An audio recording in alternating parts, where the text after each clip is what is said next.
नमस्कार जय जगन्नाथ पुणी थे स्वागत करुँ चैनल को।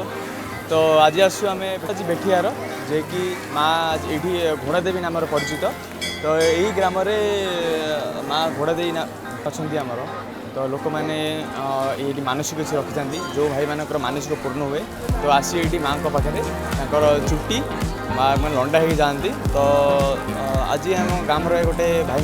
मानसिक था जे पूर्ण होती तो से भाई आमको इनभाइट कर आम आसु आज ये स्थान को चलू देखा कौन कौन हुए ये ठीक अच्छे आसते। तो आज हूँ यहाँ फास्ट डे जोटा कि माने फास्ट पाड़ी बोली कहते तो भिड़ भी कम अच्छी आज मंदिर श्री श्री माँ घोड़ादेवी बेठुआर चलते जी एंट्री करवा।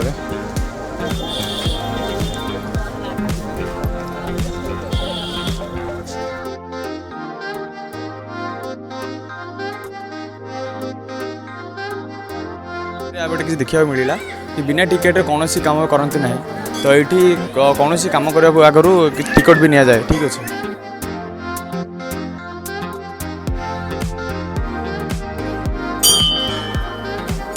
प्राइस जहाँकि आप टिकट काटिकी जहाँ किसी कार्य कर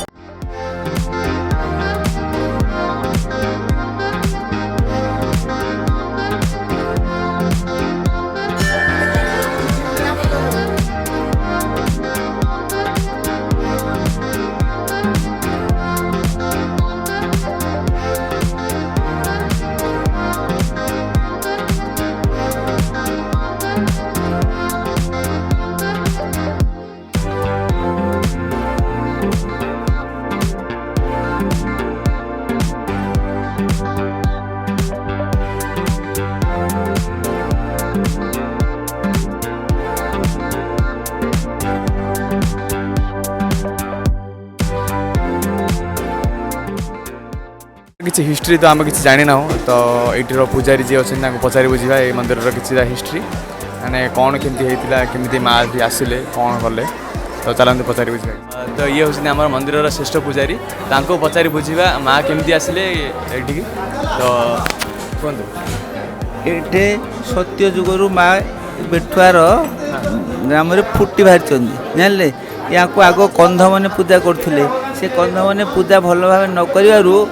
बहुत असुविधा कर से जगह छाड़ी पलैले जानले पलैला से बेठुआर ग्रामवासी लोक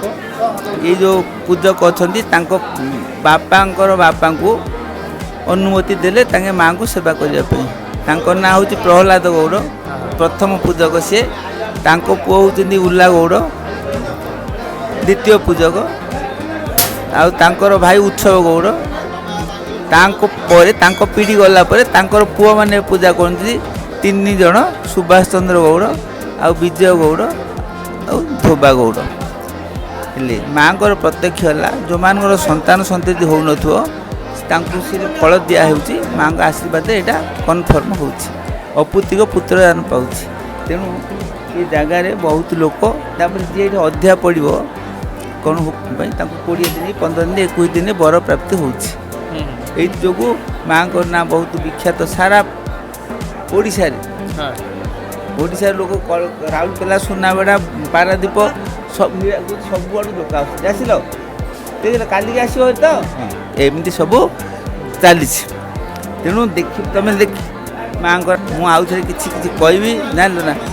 पूरा किंवदंती आंकर ना कहीं घोड़ा दे है ये ठाकुराणी घोड़ा दे कहीं आमर मंदिर दृश्य किसी तो आम जा भर को तो देखा भोजीर कौन कौन आयोजन चली ये हूँ आम गाँव पिला माने हेलो घर पिले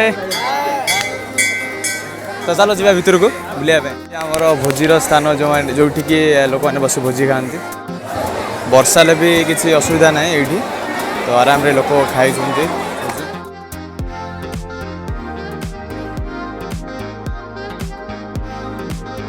पट राइट है काहे कहली पिला हां भाई गंजाम पिला आज भोजी रे कौन कौन होची भोजी रे बर्तमान मटन होची और डाली होची भात होची एति रे भोजी हमर सरी जीवो आमे जीवो 5टा बेलू अरे लोक माने जे कि भोजी खाए बसी बोलेनी मते लागु जे रोसई भी रेडी सरी जाईची तो रेडी भोजी रेडी हेलान लागु छी सहयोग भी करछंती तो भाई माने धन्यवाद आप घोड़ादेवी मंदिर को तो आज यही मंदिर में कौन सब रोषेर आयोजन होती कहतु आमर मटन होती आ गोटे साधा होती आ भात होती आज्ञा प्रबल गहली अच्छी आपड़ देखिपे प्रबल गहली अच्छी ठीक अच्छे धन्यवाद आम प्योर खासी मटन डालमा गुआ घी पकईकरी गुआ घी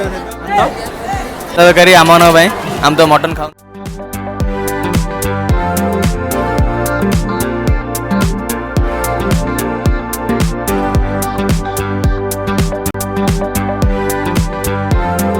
सागर भाई टी कहे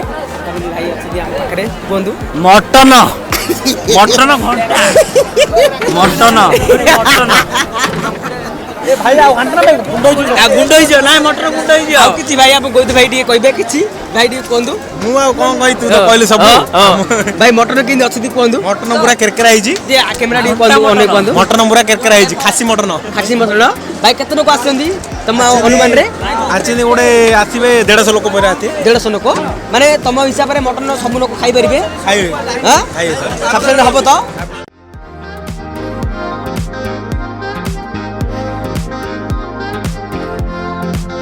तो ये थिला हमर घोड़ा देई मांकर हिस्ट्री तो बापा तो सब किछि कहले तो वीडियोटी केमती लागला भिडियोटा आपण देखिले आपण केमि लागुची आपण आम कमेंट माध्यम जणांतु आमको आम भिडियो कौन त्रुटि रोची सेटा भी आमको कहतु चैनल को बहुत मात्रा शेयर करंतु और सब्सक्राइब करंतु धन्यवाद धन्यवाद टाटा